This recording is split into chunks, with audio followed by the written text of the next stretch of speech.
Bueno, a ver, vamos a entrar de lleno en esto. Bienvenidos a este análisis. Hoy vamos a decodificar una verdadera obra maestra de la filosofía. Así habló Zaratustra de Friedrich Nietzsche.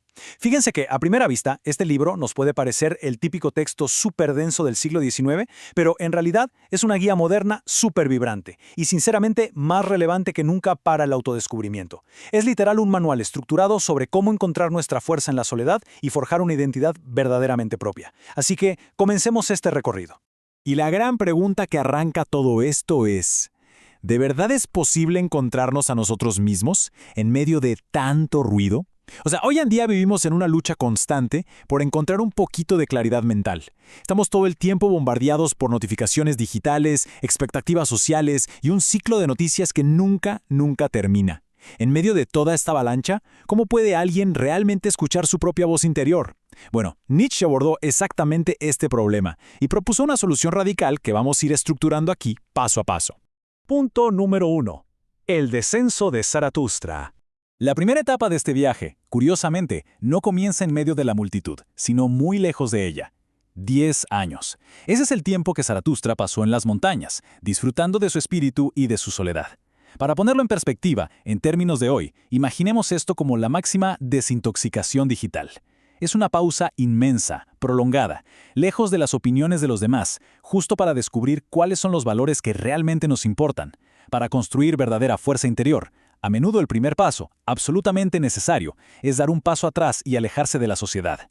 Ojo, esto no es un escape por miedo, para nada, es una preparación súper consciente. Pero claro, llega un punto en este aislamiento en el que Zaratustra suelta esta frase: «Estoy hastiado de mi sabiduría como la abeja que ha recogido demasiada miel. Tengo necesidad de manos que se extiendan». Me encanta esta metáfora. Básicamente nos dice que el verdadero autodescubrimiento no se trata de volvernos unos ermitaños y aislarnos para siempre. No.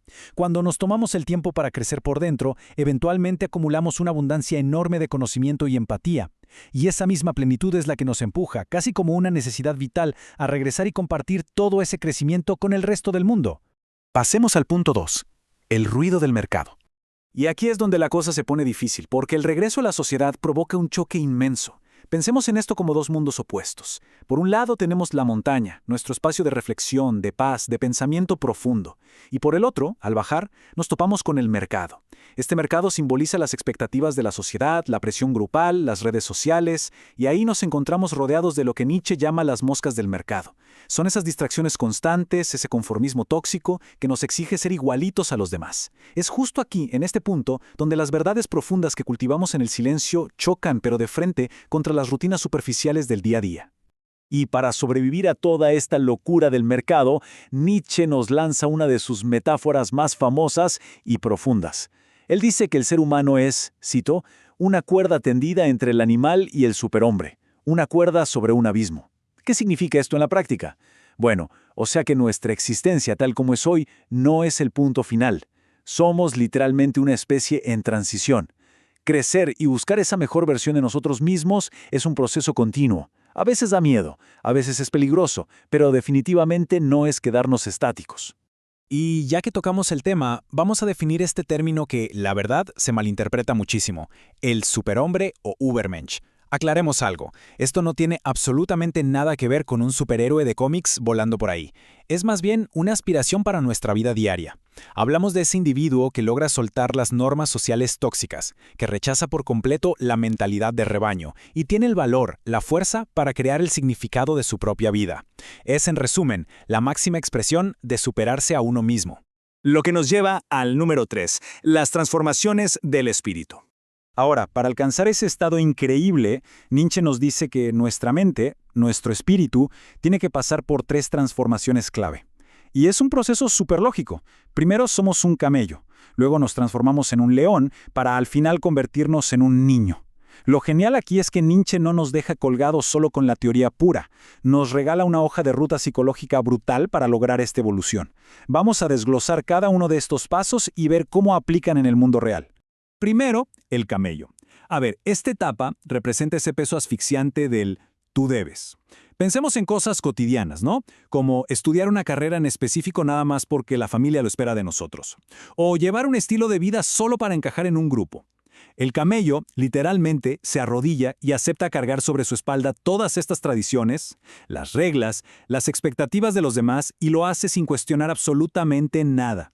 Pero, eventualmente, uno se cansa. El espíritu se harta de cargar tanto peso ajeno y ¡boom! Se transforma en el león. Y este león se enfrenta cara a un dragón gigante. Un dragón cuyas escamas brillan con esas mismas palabras. Tú debes. Esta, amigos, es la fase de la rebelión. Es cuando al fin decimos ya basta a las relaciones que nos hacen daño, a esos trabajos que nos exprimen el alma, a las expectativas que no tienen sentido. El león pelea con uñas y dientes para reclamar su propio territorio, ganándose el derecho a decir fuerte y claro, yo quiero. Aunque hay un detalle, el león es buenísimo para destruir lo que no sirve, pero no sabe crear. Por eso hace falta una última transformación, que es el niño. Y fíjense qué interesante, el triunfo definitivo aquí no es la furia o la agresividad, sino la inocencia. El niño es como presionar el botón de reinicio. Es un juego, un estado puro donde el espíritu le da un santo sí a la vida. Como ya limpiamos toda la basura con el león, ahora con el niño podemos empezar a construir una vida 100% auténtica desde cero. Sección 4. El santuario de la soledad. Bueno, y una vez que logramos esta nueva identidad, aparece un reto enorme. ¿Cómo la mantenemos intacta? Para proteger esa autenticidad, hay que aprender a poner una barrera contra el ruido constante de la gente. Y aquí Zaratustra nos tira este consejo que vale oro. Huye, amigo mío, a tu soledad. Es fundamental entender que para Nietzsche la soledad no es un castigo, no es que fracasamos socialmente, para nada, al contrario, es un refugio, un santuario vital. Es el único lugar donde podemos sanar de esos pequeños aguijones del día a día. Ya saben, la negatividad, las comparaciones constantes en redes sociales, los ambientes tóxicos. Es nuestro espacio para recuperar la paz mental. Y ojo aquí, porque Nietzsche hace una diferencia importantísima entre el abandono y la soledad. ¿Y a poco no nos ha pasado? Muchas veces sentimos un abandono súper profundo y desolador justo cuando estamos rodeados de un montón de gente, en una fiesta o en la calle, tratando desesperadamente de encajar. Eso duele. La soledad genuina, por el contrario, es una decisión. Es un retiro consciente. Es como volver a casa, pero dentro de nuestra propia mente, para reconectar, encontrar claridad y hacernos más fuertes. Finalmente, el punto 5. El camino del creador. Una vez que ya abrazamos esta soledad y logramos transformar nuestro espíritu, nos toca caminar por este trayecto. Y sí, a veces es durísimo, pero la recompensa es increíble, forjar una identidad independiente. Y Zaratustra nos lanza una advertencia potente. Tenemos que estar dispuestos a quemarnos en nuestra propia llama.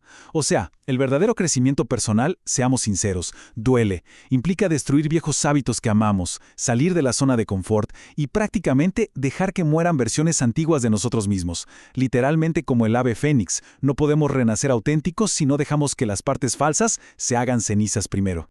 Y transitar por este camino significa tomar el control y la responsabilidad absoluta de nuestra vida. Es tener las agallas de caminar solos, sin estar mendigando la aprobación de los demás a cada rato. Significa atrevernos a ser nuestro propio juez, a decidir nosotros mismos qué está bien y qué está mal para nuestra vida, sin que nadie nos lo dicte. Y algo importantísimo, aprender a amarnos y aceptarnos profundamente, con cada una de nuestras imperfecciones y fallas.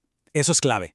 Al final, todo este viaje nos deja una lección magistral. Fíjense lo que Zaratustra les dice a sus propios seguidores, a la gente que lo admira.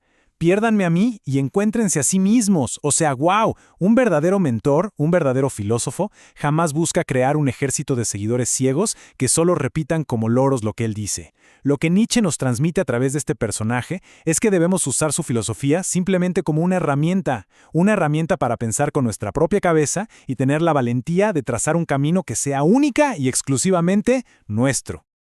Y para cerrar este análisis, queremos dejar esta pregunta flotando en el aire para llevárnosla de tarea. A ver, no todos podemos agarrar nuestras cosas e irnos a vivir 10 años a una cueva en el bosque, ¿verdad? Pero sí que podemos encontrar nuestro propio espacio de silencio. Así que, ¿cuál es ese espacio en nuestra vida diaria donde podemos desconectarnos del ruido del mercado, transformarnos y escuchar por fin nuestra propia voz? En los tiempos que corren, encontrar esa montaña personal puede ser sin duda el acto de rebelión y autodescubrimiento más grande de todos. Muchísimas gracias por acompañarnos en esta exploración de ideas y nos vemos en la próxima reflexión.